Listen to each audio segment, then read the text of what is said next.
बिस्मिल्लाहिर्रहमानिर्रहीम रबिश्रह ली सदरी वयस्सिर ली अमरी वाहलुल उक़दतम मिन लिसानी यफ़क़हू क़ौली। दास्तान हज़रत यूसुफ़ अलैहिस्सलाम, जिसको कुरान करीम ने बेहतरीन क़िस्सा कहा, वो जारी है। अब तक का रीकैप ये है, यूसुफ़ अलैहिस्सलाम अल्लाह के नबी, उनके वालिद हज़रत याक़ूब अल्लाह के नबी। यूसुफ़ अलैहिस्सलाम को उनके भाइयों ने एक कुएँ में डाल दिया। वहाँ वालिद याक़ूब अलैहिस्सलाम उनकी जुदाई के गम में इतना गिरिया कर चुके हैं कि अपनी बीनाई मुतासिर कर चुके हैं। कुएँ से एक काफ़िले वाले गुजरे, उन्होंने यूसुफ़ अलैहिस्सलाम को लिया, लेकर मिस्र पहुंच गए। मिस्र के बाजार में पहुंच गए।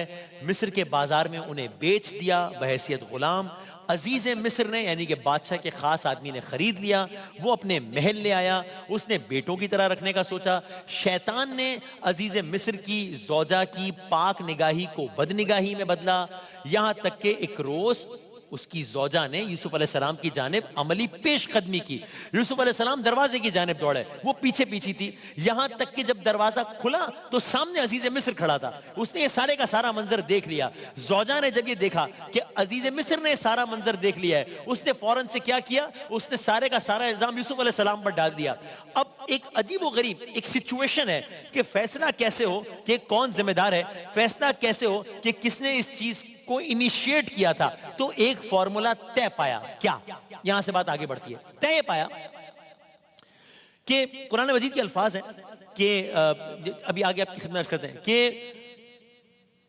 अगर यूसुफ अलैहिस्सलाम का कुर्ता या कमीज, कमीज का लफ्ज है कुरान करीम में सूरह यूसुफ में, अगर यूसुफ अलैहिस्सलाम की कमीज सामने से तार या सामने से फटी है, तो इसका मतलब यह है कि नऊजुबिल्लाह यूसुफ अलैहिस्सलाम यानी वहां से पहलू है, यहां से पहलू है।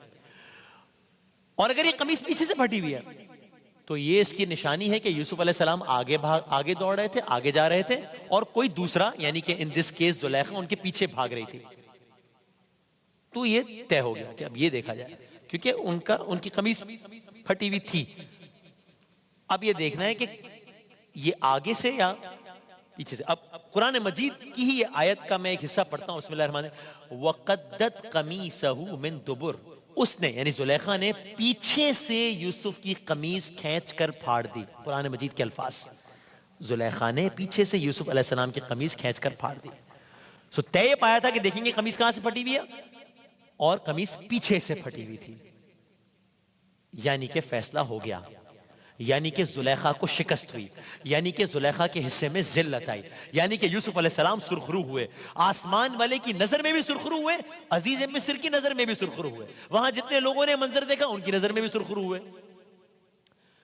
लेकिन ये तो हो गया, लेकिन जाहिर एक सिचुएशन तो बन गई, एक एम्बैरेसिंग सिचुएशन तो बन गई, खास करके अजीज मिस्र के लिए।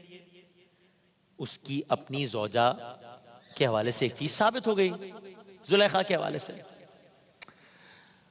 पहला रिएक्शन अजीज मिस्र का इस सारी सिचुएशन पे, अजीज मिस्र ने बड़ी शर्मिंदगी से यूसुफ अलैहिस्सलाम से दरखास्त की कि आप जाने दीजिए इस मामले को, आप इस मामले से दरगुजर फरमाइए। आप यकीनन आप बेकसूर हैं, आप मेरे उस एतमाद पर पूरे उतरे हैं जिसकी बिना पर मैंने आपको अपने घर में बेटों की तरह रखा था। नऊजुबिल्लाह, कोई खयानत आपकी तरफ से नहीं हुई, बेटों की तरह पाला। और अब वो अपनी बीवी से गोया हुआ, अपनी बीवी से कहने लगा, तुमने बहुत बड़ा गुनाह किया है। न सिर्फ ये गुनाह कि तुमने एक ऐसे चीज को इनिशिएट किया, बल्कि ये गुनाह भी कि एक सालेह फर्द को, यूसुफ जैसे शख्स को, यूसुफ अलैहिस्सलाम जैसे शख्स को बदनाम करने के लिए तुमने तोहमत लगाई। तो ये अजीज मिस्र का इंटरैक्शन था यूसुफ अलैहिस्सलाम से और अपनी ज़ौजा से। अब जुलेखा की साइड से सोचिए, बहुत बड़ी शिकस्त हुई, यानी एक गुनाह सबके सामने आ गया। ना सिर्फ एक गुनाह सबके सामने आया, बल्कि जब गुनाह सबके सामने आया तो उसने एक इल्जाम लगाया कि मैंने कुछ नहीं किया, मैं बेकसूर हूं, ये कसूरवार है। तो उसी का लगाया गया इल्जाम कुछ ही लम्हों में उसी की तरफ लौट आया। शर्मिंदगी इधर शर्मिंदगी, एक अजीब सिचुएशन हो गई। बिलाखिर ये वाकया तो यहां ये वाला खत्म हुआ, लेकिन बात फैलना शुरू हुई। ये वाकया खत्म हुआ, बात फैलना शुरू हुई। जितने मुंह उतनी बातें। क्या बात फैलना शुरू हुई? बात फैलना शुरू हुई कि अरे मालूम है क्या हुआ, अजीज मिस्र की बीवी जुलेखा अपने शौहर की मौजूदगी में अरे अपने गुलाम हसीन और जमील गुलाम पर फरीफ्ता है। इसके नतीजे में जाहिर है जुलेखा की बदनामी हुई। होना यह चाहिए था जुलेखा अपने किए पे नादिम होती, गलत रवैये से रुजू करती। उसके बजाय उसने किया क्या? जुलेखा ने एक और काम किया। जुलेखा ने एक और, अब जुलेखा का अगला इनिशिएटिव या अगली स्ट्रेटेजी वो क्या है? जुलेखा ने एक अजीम शान महफिल का इनेकाद किया, एक दावत का इनेकाद किया। अगर मैं आजकल के अल्फाज में कहूं, उसमें शहर की सारी एलीट को बुलाया, तमाम जी हैसियत खवातीन को मदऊ किया गया। ये क्या हो रहा है? ये जुलेखा का क्या मकसद है? इस दावत से इसने क्या हासिल करना है? इसका तो इससे कोई ताल्लुक नहीं लग रहा बज़ाहिर। वो तो खुद एक बड़ी ही बैकफुट पर, एक बड़ी एम्बैरेसिंग सिचुएशन में है। तो ये सब क्या है, ये आगे पता लगेगा कुछ मिनट में। शहर की मुअज़्ज़िज़ीन को, अमायदीन को, एलीट को, खवातीन को जमा किया गया। आ गई सब उनकी ज़ियाफत के लिए पुरतकल्लुफ, जो आजकल के अल्फाज में कहते हैं पुरतकल्लुफ, एक सारा एहतमाम। ठीक, एक चीज का एहतमाम खास तौर पे था, वो क्या? फल वगैरह खास तौर पे पेश किए गए। फल क्यों, ये भी आपके सामने आएगा। एक और चीज का भी एहतमाम किया गया था। जुलेखा ने इस दावत में इस बात का खास ख्याल रखा था कि फलों को काटने के लिए उनको छुरियां भी दी जाएं। ये सब क्या हो रहा है? इस सब का ये क्या ताल्लुक है? इस बात का भी ख्याल रखा था कि वो छुरियां बहुत तेज धार हों। ये क्या हो रहा है? महफिल जमी। किस्सा मुख्तसर ये कि महफिल जमी इसी आलम में कि जी हैसियत खवातीन मौजूद हैं, खुसूसी एहतमाम है, हर तर्ज का एहतमाम है, फल रखे हुए हैं, छुरियां रखी हुई हैं, छुरियां बहुत तेज हैं। तो अब नेचुरल है कि जाहिर है वो सब छुरियों से फल वगैरह काट रही हैं। महफिल आगे बढ़ रही है, अपने उरूज पर पहुंच रही है। यहां तक कि अब जब ये महफिल अपने उरूज पर पहुंच गई और जिक्र यूसुफ अलैहिस्सलाम का ही चल रहा है, तो उस वक्त शहर की, अगेन मैं आजकल के अल्फाज का सहारा लूं, भाई सबसे बड़ी ब्रेकिंग न्यूज ही थी, सबसे बड़ी खबर ही थी। एक तो वैसे ही सबसे बड़ी खबर थी, फिर अगर महफिल ही जुलेखा के घर पर है जो कि सारे वाकये का मरकजी किरदार थी, तो जाहिर है और किस मौजूद पे बात होगा। हम लोग कभी किसी कोई दास्तान मशहूर हो किसी भी हवाले से, तो हमारी कोशिश ये होती है कि उसका जो मरकजी किरदार है उसके पास बैठ जाए थोड़ी देर, फिर उससे ज्यादा से ज्यादा मालूमात में उस वाकये के बारे में। ये तो बेहतरीन अपॉर्चुनिटी है कि शहर में जो सबसे बड़ा वाकया हुआ है उसका मरकजी किरदार मेरे साथ बैठा है, तो मैं पूछूं क्या, कब, क्यों, कैसे। सो तस्करा हो रहा है।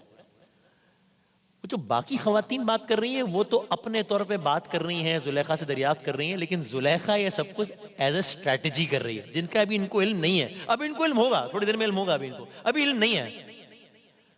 गुफ्तगू चल रही है, महफिल अपने उरूज पर जब पहुंचने लगी, यहां तक कि महफिल अपने उरूज पर पहुंच गई।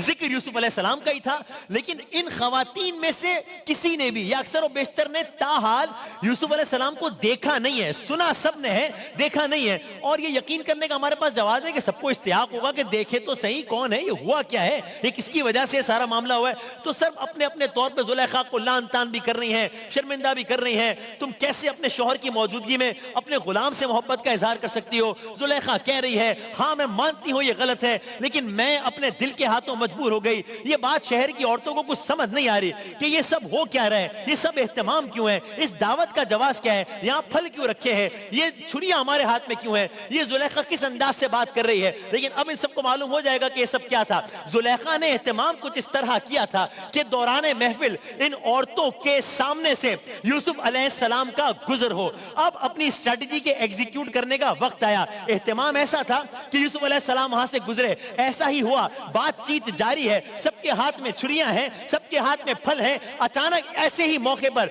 यूसुफ अलैहिस्सलाम महफिल में आते हैं, शुरकाए महफिल के सामने से गुजरे।